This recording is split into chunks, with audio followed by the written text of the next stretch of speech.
Welcome everybody. How you doing? Today is an interesting day. It's end of the week. Whew. And what a week it has been for crypto. Hi Brianna, how you doing today? Hey Scott, I'm great. It has been a week.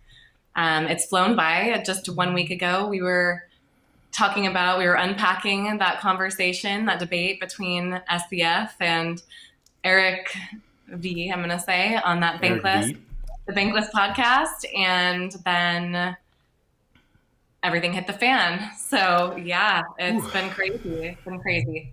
I've spent a lot of time on Twitter this week and a lot of time watching YouTube. I'll tell you what. Oh my gosh, yeah, me too. It's been interesting, and yeah, just last Friday, I was pretty much an SBF fanboy.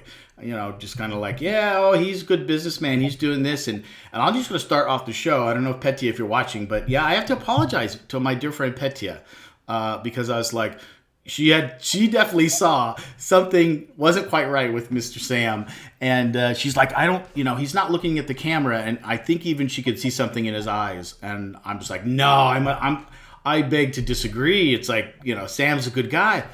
Wow, and so part of it, why I really followed this closely was because of that. Okay, boy, was I fooled, and I was really fooled. I don't know. We're going to go over a lot of different stuff today, but I think for the most part, we're going to cover this topic. We're going to go through a little timeline of what happened. We're going to talk a little bit about it, and then I think you've got some articles to talk about how this whole regulation conversation is connected to this, and it really is, and it's sort of fascinating that all these things happen at once.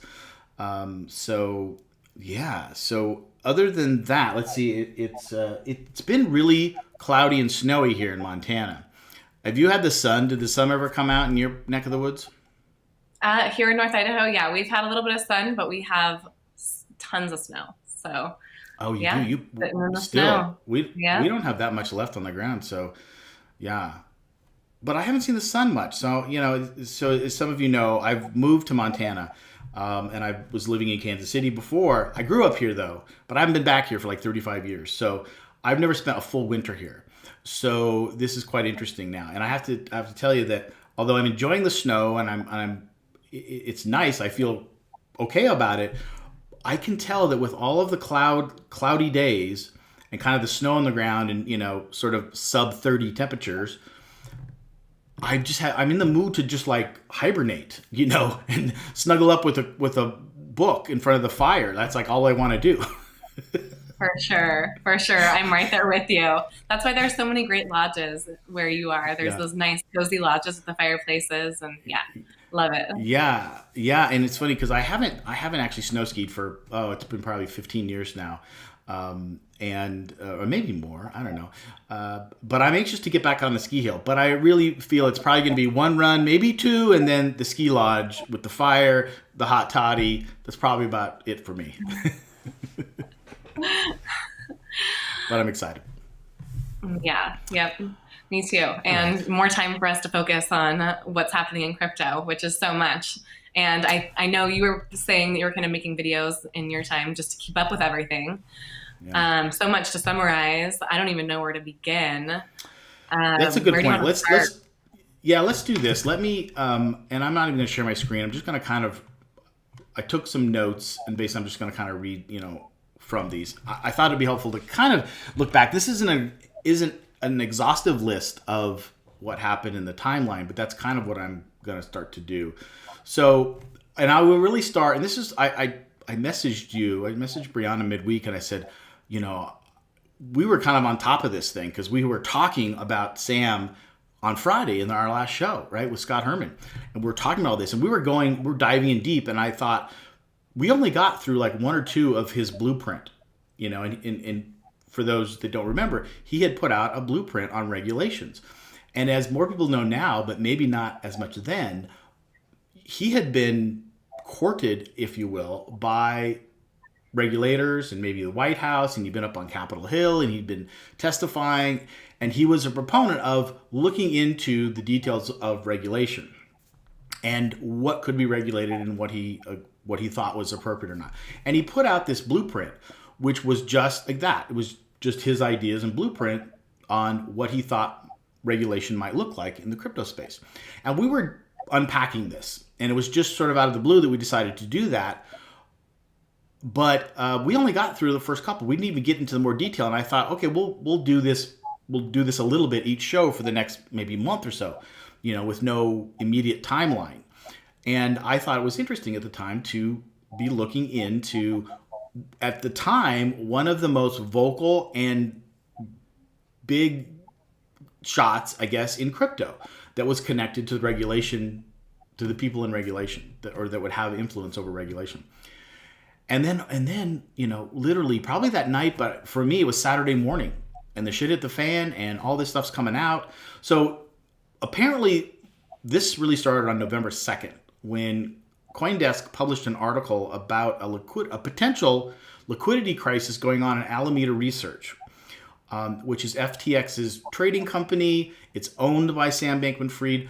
One thing I found out in some research was that was really the first company that he created. And he created that company to do trading. And he started off by trading Bitcoin. I don't know all the details of this. I should have written it down, but something to do. And this was like, I think 2010, maybe a little later, 2013. He was buying Bitcoin here and selling it in Japan for quite a bit of arbitrage difference, making a ton of money doing this. And then he just kept doing it, and he was earning like 10%. And as Alameda grew, it became a big market maker. And he was working, or he and Alameda Research at the time was working with all the big exchanges. And then I think was it 2014, I think, when he started FTX, maybe 2015. And he just then decided to go all in and create an exchange. But it was interesting because Alameda Research, being a big trading, market-making, firm, when he created FTX, there was the illusion that he was then divesting and kind of getting out of Alameda. But there now is some question whether he did or not. Or obviously, he was still very, very connected, and FTX and Alameda Research were very connected. So this started on November 2nd, and it was from a leaked balance sheet of Alameda Research. And it showed that the bulk of their assets were made up of the FTX token, the FTT token. And that, so that started it off. And I don't know if I'd have read that article, if I'd have understood the consequences of that. But now looking back in hindsight, we can see that this very large market maker that was probably had like 90% connection and influence in all of crypto, in all the markets. They were that big. In all the exchanges were somehow connected to them as a big market maker. And that most of their assets were held in this token of FTX that was, well, it's an ERC20 token. It's a made up token. There's nothing wrong with that. It's just that was supposed to be, we'll leave it at that. That was supposed to, we'll put it this, if any company's assets had that much asset in one token or asset that was connected to another entity, you'd be suspect because, well, if that token went down or that entity had a problem, then the balance of your assets would be in jeopardy. So that was kind of a basic thing. So then on November 6th, so Sunday, and some things probably happened Saturday, but this was November 6th, Binance CEO tweeted out that he'd be exiting Binance's position in the FTT token due to some liquidity concerns.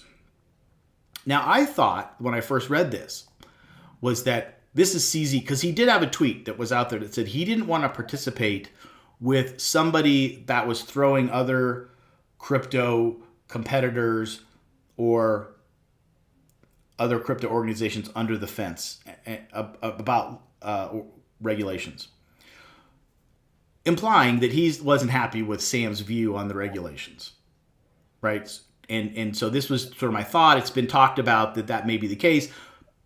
CZ didn't talk about that really anymore. He just started then to focus on the balance sheet, and things aren't looking really, really good, and he wanted to get out of his position. With that much FTT now being sold, FTT token, the sell pressure was pulling the price of FTT token down. I think it was like 22 or 23 before this all started, and it was starting to push that price really down, which isn't helping Alameda, FTX, anybody. But at this point, nobody knows how bad it's going to get. And so on Tuesday, November 8th, SBF admitted that most of Alameda's assets are held in FTT, and basically admitting that FTX is in trouble and they're broke. And then we find out that he actually had called CZ of Binance to bail him out. I mean, to the point of buying them out completely. So this news is unfolding slowly, right, throughout the week, and just like we're all going, what? And I don't know if you were like me, but I was, because we had just talked about Sam and he was in the news, and in my mind, I started to really follow this, even though we could have heard things like this before, and before there's rumors, right? And so you kind of pay attention, you kind of don't. But I was paying very close attention. Were you? I was. And I don't know if I would have if you wouldn't have proposed for us to talk about that last week. And it obviously had a huge impact. People were not happy that he had proposed those. But it didn't just start then, because for months now, BitBoy, whether you like him or not, but he has been going off about SBF, calling him the devil. I mean, he's been like just totally, and I'm not sure, he didn't really go into, at least what I saw, he didn't go into what he was referring to. I did see today that the Securities and Exchange Commission and the CFTC opened investigations months ago, according to Bloomberg. So whether FTX mishandled customer funds. And I mean, that's hard to say. They could have just been looking into FTX in general, and now they're like, oh, well, we've been looking into this for months, because they want to be on top of it. But we also, it's interesting, because there's been some shady stuff that people have been picking up on for a while now. And then it just hit the fan when CZ made that move. Well, it did. And so let me continue on the timeline a little bit, but you're right. And the SEC and other regulators then later came out and said, we've been looking at them for a couple months now for a bunch of stuff. So it's just like everything's piling on. In fact, one of the videos that I did early on, I think it was midweek, this was about I think this was the time when CZ said he was looking into buying them out. That they'd entered into an LOI. So there was non-binding. It wasn't a kind of just they were officially looking into it. I saw this article come out on the Wall Street Journal that was reporting it, and they just piled on the regulation stuff. And I kind of got testy in the video that I was basically, scolding Wall Street Journal and the SEC for piling on at the time. And for saying, look, why are you bringing all this stuff up? We've known that, for the past. And I got into the whole Gary Gensler thing about, you want us to abide by some regulations, but you don't give us any regulations. And, that still frustrates me. But there's more to come on that, as we'll see. So CZ looks into buying, FTX. And we're like, okay, well, maybe things aren't so bad. Okay. But my mind is still like, oh my gosh, what did Mr. Sam really do here? And how did he get into this position when literally days ago, he still was the king of crypto? I mean, he was, back when Celsius and some of these other firms were going under, he was buying some of them. He ended up taking over assets of some of them. And then all of a sudden, wow, look where he is now. And so then it turns out that was short-lived because CZ and Binance, I don't think it was even within a day, then basically said, no, we're not going to have any part of this. This is ugly, and then we're like, oh no, now what? And so then other people like Justin Sun from Tron and other people are starting to now emerge of plans that they could help save some of this or help protect some of the users. And in fact, the Justin Sun thing was interesting because this was Thursday, November 10th, where I'm starting to read that he has this proposal that people could redeem on a one-to-one basis on FTX any of the Tron ecosystem's tokens. I guess it has to do with Huobi native HT token, and a couple different other Tron type tokens, trying to make sure that they would be made whole if they were to have any exposure if they were trading those coins or tokens on FTX.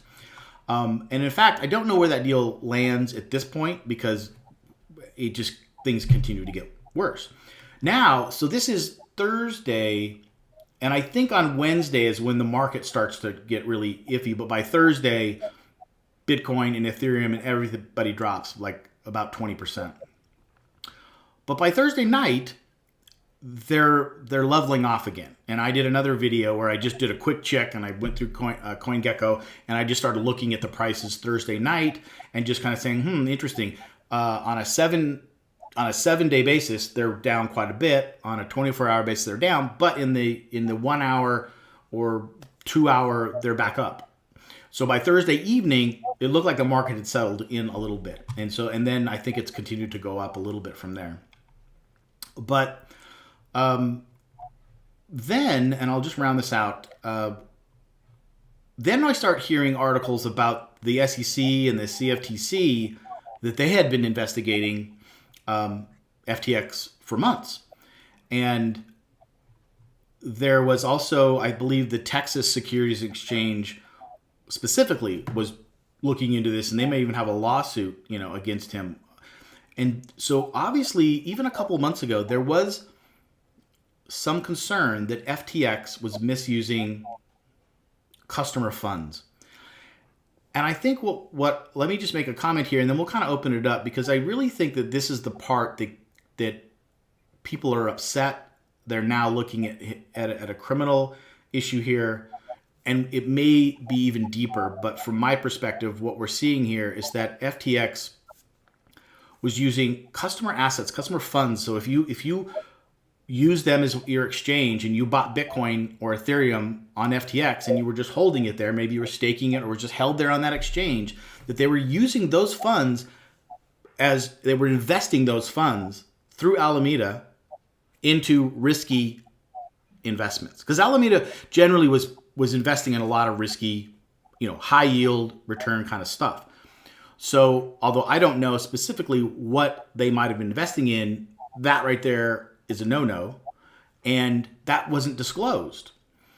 And so for me, this kind of comes down to a central theme for me, back to the CeFi issue, where we were with Celsius and Three Arrows Capital. And that is where these players that aren't truly decentralized, but they deal in crypto assets, but on the front end, they're a regulated exchange that they're on the New York Stock Exchange. They're businesses. They're not decentralized protocols, right? But they trade and they invest in crypto assets. So they're kind of in the border. They're in the middle here. They're definitely crypto based, but they're not truly decentralized crypto entities. And this is where the problem seems to be. And the big issue for me is lack of transparency. That we don't know what they're doing. And this happens all the time in the traditional financial world because you don't know the books on financial institutions and banks. We don't know what they're investing in or whatever. They don't disclose that necessarily. But we want to get away from that in crypto, right? And yet here are these big actors that we all have to deal with that are doing the same damn thing. And they're getting burned and we're getting burned. And so this is a big topic that will continue to be talked about. And then you throw regulation on top of that, the discussion, because, well, obviously if they're doing this, we need more regulation. We need some regulation so that this doesn't happen. So the question is, if you're a true crypto decentralized DeFi fan, do you believe that some parts of the crypto world, especially at the centralized exchange, should have some regulations? Or are you a diehard and it's like, no, nothing should be regulated in the crypto world? So I'll leave it at that, and we'll kind of discuss more about that. But for me, that's sort of the crux of this whole issue, and the fact that I was an SBF fanboy, and I'm having to eat crow, big time, and now I'm just trying to figure out how bad. I mean, if this guy goes to jail, then I'm just like, boy, was I fooled. And I'm not the only one, but you were not a big fan of his. You were questioning some of his stuff. Scott Herman wasn't. I think I was in the minority in our last, our last show, and our good friend Petya definitely, saw through that. So I'm like, okay, here we go again. So I'll leave it at that. And so it's too late. It's too late to get you a poster of SBF or your wall. Yes, I would say that boat has sailed. Yes. Well, I have a couple articles touching on what Coinbase, Brian Armstrong, and what others have to say about regulation and the SEC. So I can bring that up if now's a good time. Sure. Yeah, have you, let's see, where are you? Here you go. All right, I'm glad to share your screen. I don't know if I have to click on you. Oh, yeah, I do. Okay, so here we go. I think this will work. Okay, there you go. You're up. You're good. Okay, and actually this is a different document that I had made. You already went over this. I just wanted to go through a couple quick things on this before I get to the regulation. These were some of the tweets of CZ. It was all happening so fast. He sent out the letter 6:30 a.m. to all the Binanceans saying that they are looking into taking over. And then by, same day, November 9th, I don't have the time. But no. So that was a quick no. A couple other little things I had to just share. Okay, so we know that it's just a couple sad truths. So we know that Tom Brady was really wrapped up in the FTX.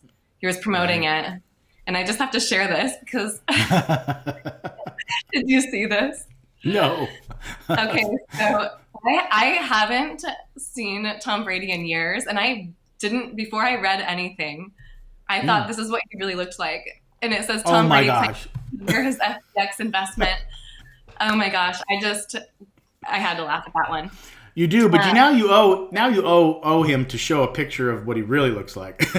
I know. He does not. He's a stud. He still looks the same, and he's always looked. He's never gonna change. But I was like, oh my gosh, is like that much time really gone by since I've seen Tom Brady?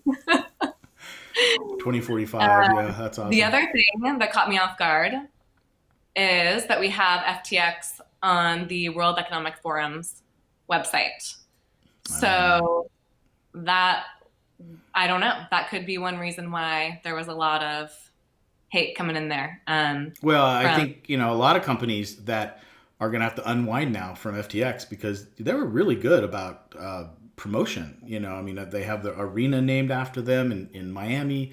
They have bunches of sports teams. I mean, they were. That's what I think. Really, they were really genius about taking a forefront and getting their name out there, and had become the number three. Mm-hmm.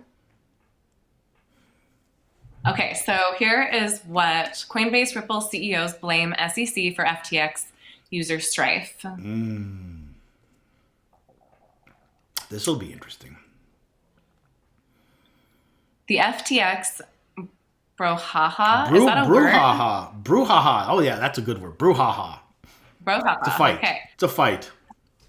Has further highlighted a problem with U.S. regulation. Securities and Exchange Commission ambiguity has forced the top crypto exchanges to operate offshore, leaving customers exposed to bent business practices. Notably, FTX's American affiliate, FTX.US, resisted the meltdown, and that's an important note. All deposits are backed one-to-one with real money, according to CEO SBF. Unlike its global counterpart, which seems to have operated more similar to a fractional reserve system. As well, regulations restricted US-based users from buying FTX's native token FTT, which came under pressure after Binance said it would dump its holdings of the coin, and even more so on the acquisition, once the acquisition fell through. And then it goes on to say, which there's a lot in here, SEC Chief Gensler says FTX is on trend for crypto. Coinbase CEO Brian Armstrong, in a tweet late Wednesday, butted heads with Senator Elizabeth Warren, who said FTX's blowup shows much of the industry appears to be smoke and mirrors, and called on the SEC for more aggressive enforcement. Okay, let's pause right there. Right there, because this is what frustrates me so much. I know. It hold on. I had to get on camera here. I gotta get on camera. No, this is the thing with people piling on, and again, this people that don't fully understand crypto, and this is one of the arguments for no regulation is that the regulators, Congress, people in charge don't understand this industry enough. And so the regulations they'll come in now will be just like traditional finance. They just won't understand it. And here you go. And it's just, I mean, this happens all over the world in these kind of situations. But we'll talk about some other examples of this. But I didn't see this one specifically. But yeah, go ahead. Especially it's so frustrating because we have so many people that's what they hear, and then that's what it's just a blanket statement, and it's really frustrating. So Armstrong argued that the enormous amount of offshore trading activity was a direct result from what he sees as lacking SEC clarity on how the industry should operate. The problem is that the SEC failed to create regulatory clarity here in the US. So many American investors and 95% of trading activity went offshore. Punishing US companies for this makes no sense, Armstrong tweeted, and I have to fully agree with that. Me too. Ripple CEO Brad Garlinghouse agreed, pointing out that most crypto trading occurs offshore because companies effectively have no guidance on how to comply in the US. SEC Chief Gary Gensler had his own say about the matter, speaking at a Healthy Markets Association event on Wednesday. Gensler described the FTX situation as part of a wider trend within the crypto industry. And then it goes on to say, we've got a lack of disclosure, a lot of leverage, using other people's money, a lot of interconnectedness. The investing public is hoping for a better future, he added. FTX is now being investigated by the SEC over its $8 billion hole on its balance sheet. Regulation by enforcement and a combative, non-productive approach to working with industry is what's driven innovative companies offshore. Saying it again, according to Simon Shaber, Chief Business Development Officer at DeFi Protocol Spool, the FTX fallout is a direct result of SEC failure. Shaber told Blockworks it is once again consumers that suffer the most, and his former investment banking employers that benefit the most. domestic competition kept at bay due to the decisions of Chairman Gensler. All right, let's pause here for here, let's pause here for a second and just elaborate on that a little bit. This has been the crux of what the people in the crypto industry, have been saying, that you are not providing regulation. You are talking about it as if it's already there, and yet it isn't. I mean, Gensler has said, we've asked you guys to come in and register with us, with the SEC. Well, what they're asking, okay, this is how I view it. What they're asking is come in and register as a security, as a normal business in the traditional financial world, and now be governed by the traditional laws that govern securities. Well, no, I mean, we're not going to do that. I mean, we've asked that you have to have a critical eye on this, that give us some structure, look into this from the view that these are different vehicles and it's based on different principles, and come up with some laws and regulations. Don't just take the easy way out and say, oh, we're going to just have you register as a security or whatever. That's the frustrating part. And so, but then they didn't do anything. And then Gensler's out there just with his gun slinging things like, okay, you're in my aim now. Boom, I'm going to, sue you or do whatever. How can you? There's no there's no laws. So how can you say that I'm at fault? Well, this just ties people up in court. It doesn't do anybody any good. All it does is send a lot of fear out to, well, everybody, the crypto community and people that don't know much about crypto. And so, yeah, Gary Gensler it's just becoming clearer and clearer that this guy has no clue what he's doing. He's not adding anything to both sides of maybe the argument here, whether you're for crypto or not. And I don't know if you're going to get into this, but there is some rumor that he and Sam were not in really collusion, but since Gensler was taking sort of, he liked to communicate with Sam, and they were working and doing some communication. And so the question is, well, if you've been talking to him specifically and talking, looking at FTX, why didn't you know what was going on? Why didn't you know this? And so there is now a lot of heat at Gensler, and he may go down with this too, which frankly, I hope he does. Huh. Did you hear about that? Well, I didn't hear that he might go down. That's interesting. Yeah, no, I didn't hear that. Well, did you hear that there is some talk about, well, since you've been so connected to Sam Bankman-Fried in, working with him on having, crafting legislation or talking about it, why didn't you know about this? Why didn't you know about FTX? Yeah, I have heard that Sam has been really interconnected with regulators, and he's been lobbying. He's been funding different parties. Right. He funded 93% of a large portion went to Democrats, and the remainder, or 92 or 93 to Democrats, and then the remainder to the Republicans. So like 7 or 8% to the Republicans. But he's just getting all rubbing shoulders with people. And, but then it doesn't make any problem with that.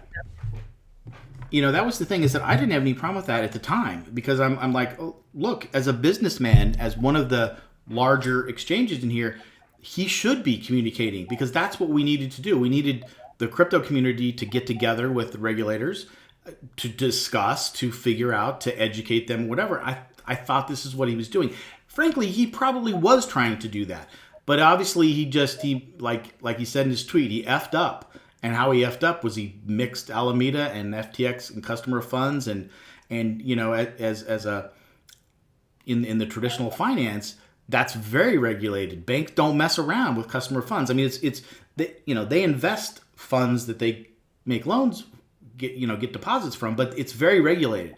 Plus, you've got the reserves set aside, and the government is backing it. So we get all that, and we know crypto isn't that. But still, as a publicly traded company, FTX and Coinbase are regulated in that respect. It's just that because they were using crypto assets to do their investments, that there was this little loophole in there. And I kind of come back that, and I want to make sure I say this over and over in this broadcast, DeFi is working fine. DeFi is where everything is on chain. DeFi is where you can see where assets are going, who's investing in what, how much they're investing on the blockchain. Hello, blockchain. Hello, DeFi. Right. Sorry. And there are no humans Right. in the middle of those transactions, and that's where the problem comes in. That's pointed out so regularly and needs to be Yes. remembered that that as soon as people are involved, it's really easy to get off track. But that doesn't happen in DeFi because it's it's trustless. So Yeah. yeah, I think that this is going to bring people back to the basic principles. And what I kind of see happening with all of this is DeFi gaining strength. I think we're Mm-hmm. going to, personally, my view is I think we might see more people who are currently in crypto are going to move more into DeFi. And then, we'll see what happens from there. I think there's a lot of people who are probably scared off right now who were on the sidelines. And it's going to take a long time to recover from this. Yeah, Um, and so we'll probably talk about this some more, but I'm just going to bring it up now. This has scared a lot of people, including me. I don't know if the word is scared, but it's like woke me up again to, do I want any of my assets sitting on any exchanges? And I know you were a big proponent of not doing that. And I think I'd mentioned before on the show that I had flip flopped when I first got into it, and when I was first teaching my students. I was very big on get your money out of exchanges, get them onto a cold wallet, and I was big on that. Well, after experiencing I had a Ledger Nano, and this was an older, fairly cheap one, but dealing with the tiny little buttons on there and trying to do my 12 phrases, my seed phrase and stuff, really was a pain in the butt. And I'm like, okay, I'm not a fan of this. Now I know there are other cold wallets out there, and I probably will look into some other versions of this now. But I was like, okay, well, this is kind of a pain. What are the other options? And I started to think to myself, look, I'm all about yield, and it's why I am heavily into DeFi. And I'm thinking, well, if I'm just gonna have my Bitcoin and my Ether sitting there, why don't I stake it and earn some yield while it's just sitting there? Because in my cold wallet, it's just sitting there. And so I'd kind of started to move more of my assets and keep them on the exchange. And I use Coinbase, but when I think about this, I mean, Coinbase is now coming out, and rightfully so, and they're saying that that they never use customer funds to invest, and that they've got lots of liquidity, and they've got cash up the wazoo to back up their deposits, which is great. But I could have easily had my stuff on FTX, but I really didn't. I actually I have a couple $100 there that I have just been doing some AI trading back and forth. Really nothing much, but so now I'm like, okay, I got to get it off. And what I'm going to do, because I have a couple options, is I think what I'm going to do is put more into my MetaMask wallet and allow more of those funds to go to DeFi. Now, that being said, I don't want to spend my Bitcoin. So my Bitcoin will go in now to a soft wallet, or a hot wallet, I guess. I'll decide if I really want to put it onto a cold wallet. Probably not until I get a different cold wallet. But for right now, I'm going to get them off exchanges. But I'm still going to continue to focus on DeFi. But I'm watching very, very closely, as I always have been in DeFi, because of the uncertainty of it, and it hasn't been around that long. And now I'm just nervous about everything, right? But so I'm trying to react, or I wish I could be proactive, but unfortunately in this market it moves so fast, it's hard to be, necessarily. So anyways, I don't know. Like I said, you still, and now more than ever, probably still believe, keep your funds off of exchanges, right? Yeah, and I think this is what happens is you remember these things and you realize these things after these crashes and in a bear market. But as soon as things start going up, you start being more frivolous and you start being more lackadaisical, and then this happens again. Yeah. And Yeah. so somebody put it really good, and they said use a centralized exchange like a public bathroom. Get in, do your business, and then get out. And I thought that Yeah. was really good because it is, and it's not convenient. It's not convenient to have to then like transfer it over, do all these things. It's definitely not convenient. But if we, the not your keys, not your crypto, if we have our funds on a centralized exchange, then we are at the mercy of that centralized exchange, and we have to remember that, whether it's a bear market or a bull run. And I mean, we're going to see Coinbase and I'm sure Binance, are going to be audited. I think that there's going to be a lot of attention on the centralized exchanges right now, I think, to make sure that they're in regulating them, and rightfully so. And I think this is why CZ was saying, "Hey, I'm not doing this because they're my competitor. This doesn't help me out, in trying to sell the FTT or do whatever he's going to do." He's like, "Look, and this will bring more scrutiny to all of centralized exchanges, and it will." And I think most of us are now glad, and maybe this is this was the catalyst that we needed in the crypto world to invite some regulation into this. Now, I'd be interested to know what people think about this. Drop a comment, and if you're listening to this on replay, please comment and let us know now what your view is. Does this change your view of either regulation or are you keeping any funds on exchanges? And if you are, what is your reasoning why you would want to keep your funds on exchanges? Because I think that hopefully what this will do is generate some good, healthy debate. This will generate maybe some speediness to getting some regulation. But I'll just say we are still a little nervous, right? Because we don't want them just to take the easy road and slap traditional regulations onto the crypto world. So we still don't want that. We have to be diligent about that. But clearly there needs to be something done. Right. Well, do I have time to share one more thing, or do you want to get to the next thing? No. I don't have anything really on the agenda anymore. So let's just go ahead and share, and we'll just keep chatting. Okay. I just have one more thing here to share. And it's not even something that I really want to be focused on, but it's one of those things that irks me.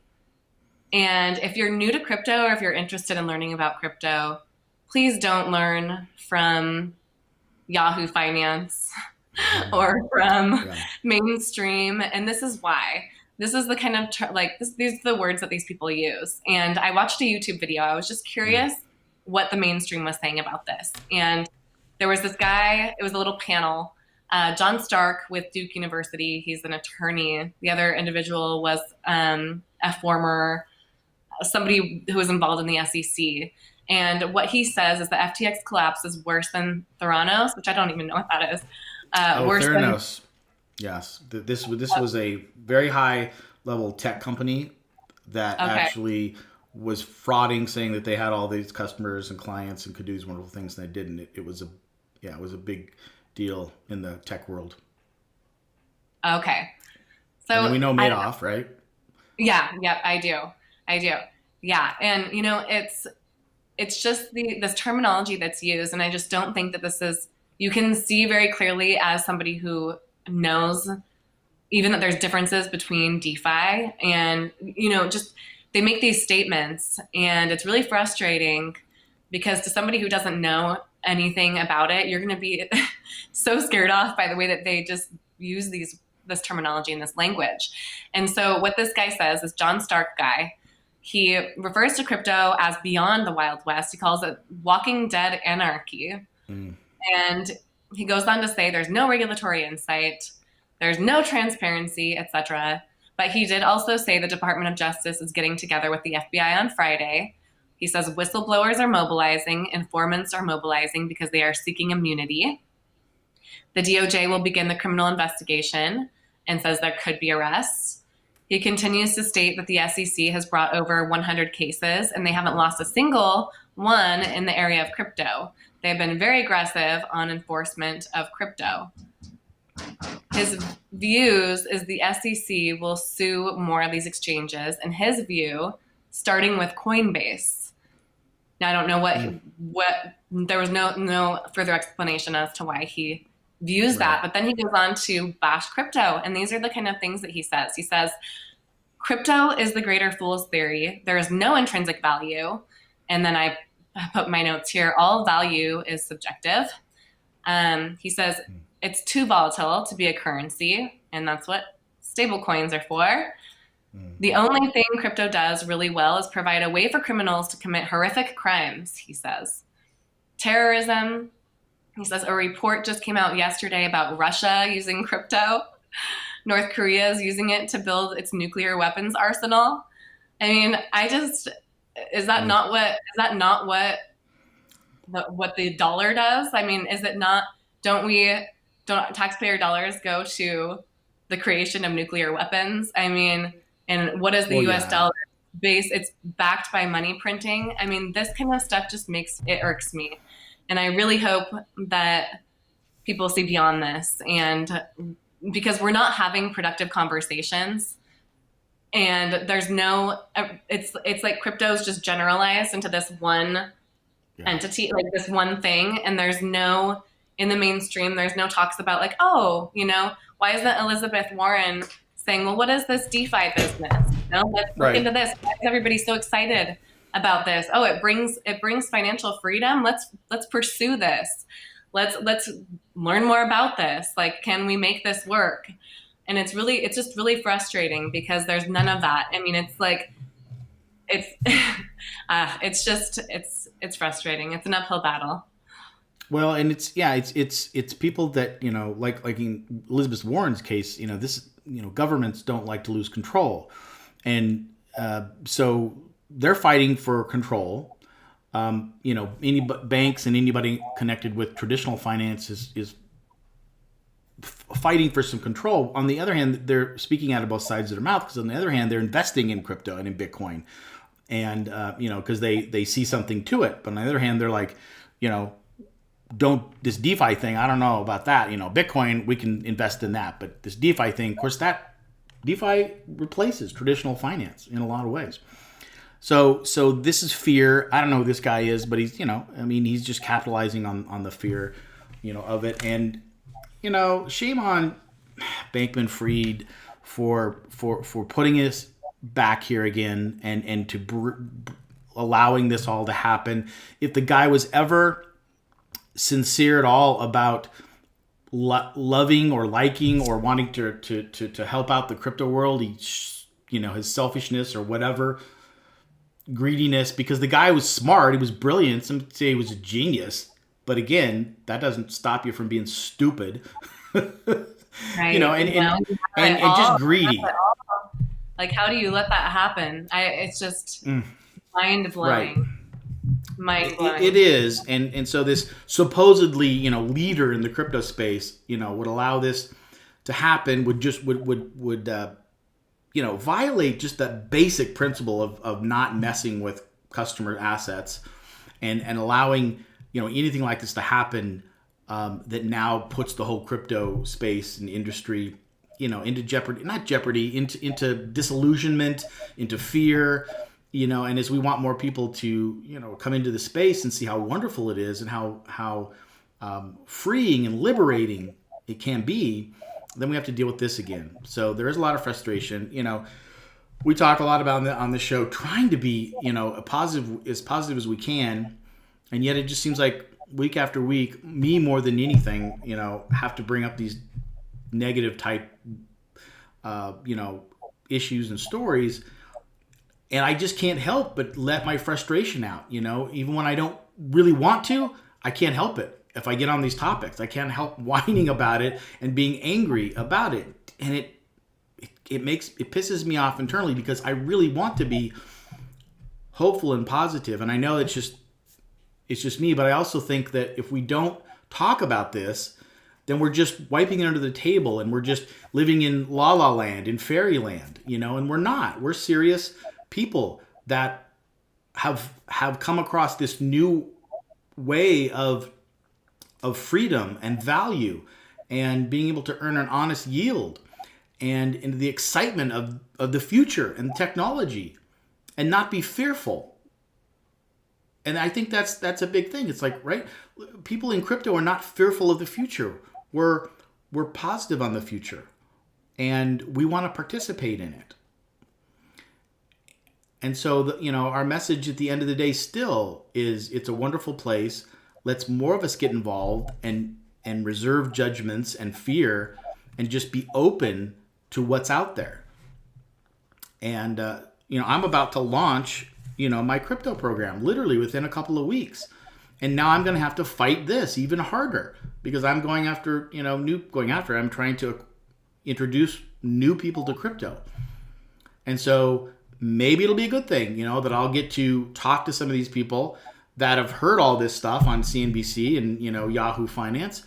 And they're going to ask me these questions, and I'll be able to calmly and in a positive manner talk to them about crypto and also be able to say, look, I understand you're afraid.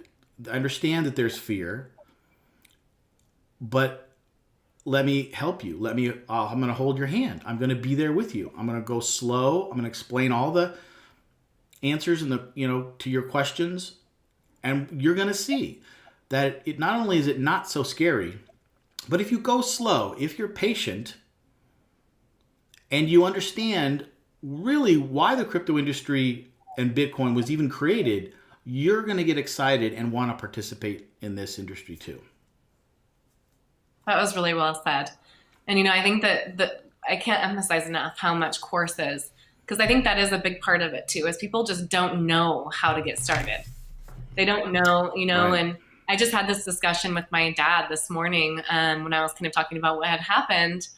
And, that's kind of what he said. He says, not as many people are going to want to put in the work that you've put in all year to understand this, which we're still so early, we're so early in this. But as time goes on, what we think and what we believe is that people will start to see the value, understand the value as to what we're up against and what may be coming in the future. And there's many countries who are already doing that.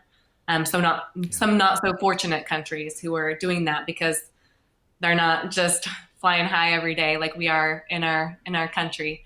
But yeah, time will tell. And, one thing that helps me, and it did help me just really bring in that spirit back when it comes to crypto. And it was the day that everything went down when CZ said he was not going to pursue that deal any further. And I went on to his channel because he was talking live. And I'll post the link to this. I think it's really important for anybody to watch this, especially if you've never learned about crypto, if you're wanting to know more. And it was CZ and Michael Saylor on the night of all of this happening, and somebody else who was kind of the host of the show. And it was Michael Saylor talking about his passion of crypto, and CZ as well. And that's right now what people need to be doing, is talking about the benefits and, what this does, what this is doing for the world. And so that really did, I had some aha moments, I was like, man, and you forget, you can kind of forget, and you're like, oh yeah, bring me back to the basics again. Let's revisit the principles and really see how valuable this asset is. And so I will drop the link to that. I'm going to watch it again. I know. It just made me, I was like, man, this guy is so smart, CZ, because he's not sitting here bashing SBF. He's not sitting here, and he's said before, I don't have time to go to war. And in his own words, I don't have time to go to war. I'm here building onward. And that's what he's doing in the midst of all of this, is talking to Michael Saylor about the beauty of Bitcoin. So, I don't know. It brought back my spirit a little bit. So, well, that's good. Yeah, I'm gonna have to watch that. I enjoy watching Michael Saylor, and for those of you who don't know, he's the chairman and CEO of MicroStrategies, which is a tech company that decided to invest heavily in Bitcoin. They're basically, even though they're still a tech company, they are a proxy in a way for Bitcoin. If you buy their stock or they're on the stock exchange, you're basically buying into the fact that that Bitcoin and crypto is the way of the future. And I don't, it's interesting because he hasn't even been in crypto that long, but he's just a really smart guy. And when he saw the value of what it was and the other investments that his business could make, he concluded that there's nothing as valuable that they could invest in for their investors, the stock holders of MicroStrategies than Bitcoin. And so he's really good and eloquent about talking about it. Now, I want to bring up one little thing about this is that some of the, in any community, you're going to have people on the extremes. So we've got the Bitcoin maxis, as we call them, right? Who think that the only thing that matters in crypto is Bitcoin and that anything else is just not valuable and relative. And then you've got the people that think Bitcoin is kind of worthless because it doesn't do anything and it just sits there. And, I love them, all of it, and believe that there's room in crypto for both Bitcoin, Ethereum, smart contracts, the metaverse, NFTs, all the wonderful stuff that I love, in the crypto space. But this did bring out the Bitcoin maxis saying like, see, I told you so. The only thing that's, valuable is Bitcoin, and hodling and get it in your cold, wallet and on and on.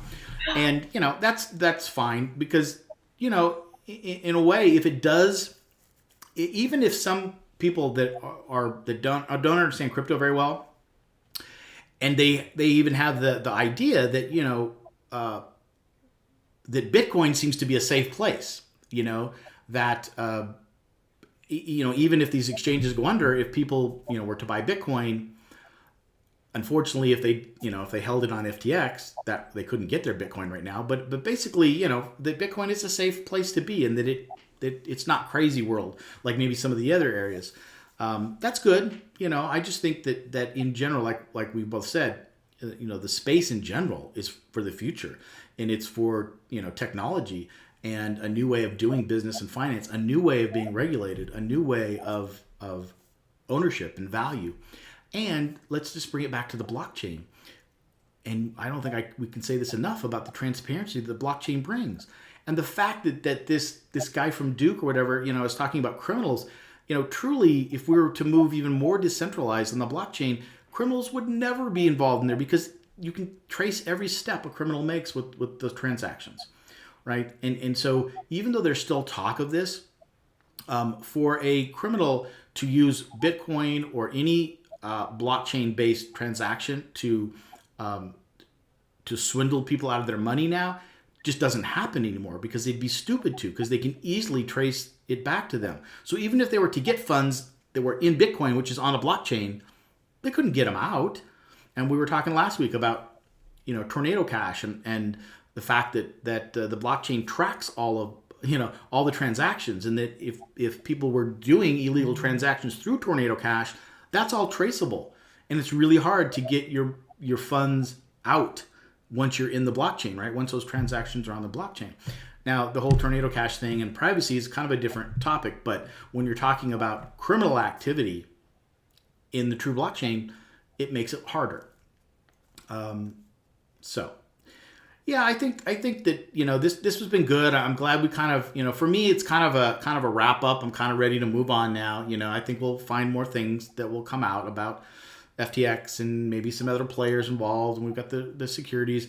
But I'm really ready to move on and to go have more topics and more shows about all the awesomeness and fun things that are going on in crypto. We've had 2 shows now that are kind of like regulations and now all this controversy, so let's get back to some good stuff, some fun stuff. I mean, I'm still playing in the metaverse. I'm creating my own NFTs now.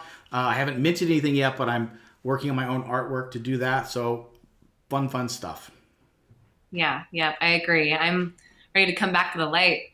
And yeah, I'm anxious to see what you've been working on. And I want to start I know the NFTs are plummeting right now, but I do have some that I just want to do during the downtime. That's when you build and create. So yeah, there's a lot happening. There's always a lot happening. Well, that's the beautiful thing about it, and I was talking to so our fellow King Andrew, who's really big into NFTs. We had a call this week on the metaverse because he's heavy into NFTs in the metaverse, and now I'm looking into different metaverses, and we got together and just kind of traded some ideas on different projects in metaverse and stuff. And he does a lot of investing. He's like an awesome NFT and digital land investor. I come at it from an artist and a builder perspective. And when I say builder, not necessarily coding new things, although one of the things I'm looking into is in this metaverse that I'm creating in Big Country as sort of a branding site.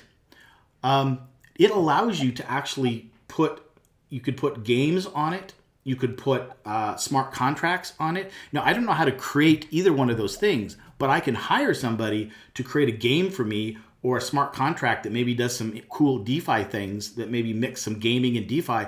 And I could then put that into my own metaverse. So in a way, yeah, I am a builder. Doesn't mean I need to be a coder, but I'm also an artist. I've been a photographer my whole life. And so what I'm also getting into is this new AI generated art, which is fascinating. I think we talked a little bit about that. We've got Midjourney and OpenAI and some different of these. So I'm actually really excited about just taking all of my creativity and kind of mixing it all together with technology and Bitcoin and NFTs and blockchain. And so for me, it's just this wonderful world to play in and invest in. Because one of the cool things that I love about the crypto world and this sort of blockchain based world is that we're using ownership of assets as the base layer for everything. So when you're talking about gaming in the metaverse and the crypto world, part of the really interesting thing is that you need to own parts of the players and the different parts of the game. You actually own them because they're NFTs. And so when you play these games, you're not just playing the games for the fun of it, which is cool, but you're also owning the assets. And you can earn money by playing the games. You can trade and invest. And when you are building, this is what I was talking to Andrew about, is that you have to buy the assets to actually even build in the metaverse. So to do that, I had to go into a new wallet, a new blockchain, find how to invest in the coin of that metaverse, buy that coin, transfer it to their own wallet, and then stake that coin so I could earn their other coin, which now allows me to build. So I had to go through 3 or 4 or 5 steps to own the ability to even build. Now, some people might say, well, that's a pain in the ass. I don't want to do that. For me, I looked at it like, what a wonderful learning opportunity for people to learn in a fun way how DeFi works, how working with decentralized wallets work, how different coins work, dealing with different exchange rates, because we're talking about currencies here. For someone who loves to learn new stuff, it's just a wonderful playground. I'm just in heaven. So, yeah, I think I'll leave it at that. Just saying how excited I am to be building in this world, and I'm investing and I'm earning money at the same time, and I'm creating. I can't think of a better place to be. So I'll leave it at that. Can't wait to see what you build and create, Scott. Looking forward to that. Bringing some light to the cryptos. Yeah, we're having fun, and I always like when I market to for students to come into my my crypto academy. That's what I say. It's like we're gonna invest and have fun at the same time, And I don't know if always people that in the stock market or saving for their retirement or their 401k can say that, And actually, this just kind of hit me even more now. It's sort of like that is key, being able to invest for our futures and have fun at the same time. And again, I can't think of a better way to spend my time. So, right. Well, all right. An hour has flown by so fast. Again, it looks like we just started, and here we are. We're past an hour already. So thanks again, Brianna, for those good articles and for bringing that perspective about the regulation, connecting back to all of this. And do you have any last words that you want to add before we take off? Yeah, I don't think so. I mean, kind of just what I'm going to be doing is I'm going to be revisiting the principles again. If I'm starting to lose my crypto spirit, and it's kind of, I had to even take a breather this last week. I was like, I just need 24 hours away from this and not get too sucked up into, which I'm not much into like the Twitter stuff, but I did this last week because I needed to figure out what was going on. And man, that place, that's wow. Crazy town. So, I'm not going to be doing that again. Yeah. But just inspiring videos and remembering why I'm in crypto in the first place and following what the smart people are doing. So that's what I'll be doing. Awesome. All right, everybody. Well, thanks for watching, and hopefully, you're as tired of this as we are, but that you'll come with us along the ride to get back into the positive spirit of crypto. And just drop a note. Tell us you're watching. Tell us what your spirit is like. and how we can help you, and if there's any other topics you would like to see. And we'll see you next week then. All right. Bye, everybody. Bye.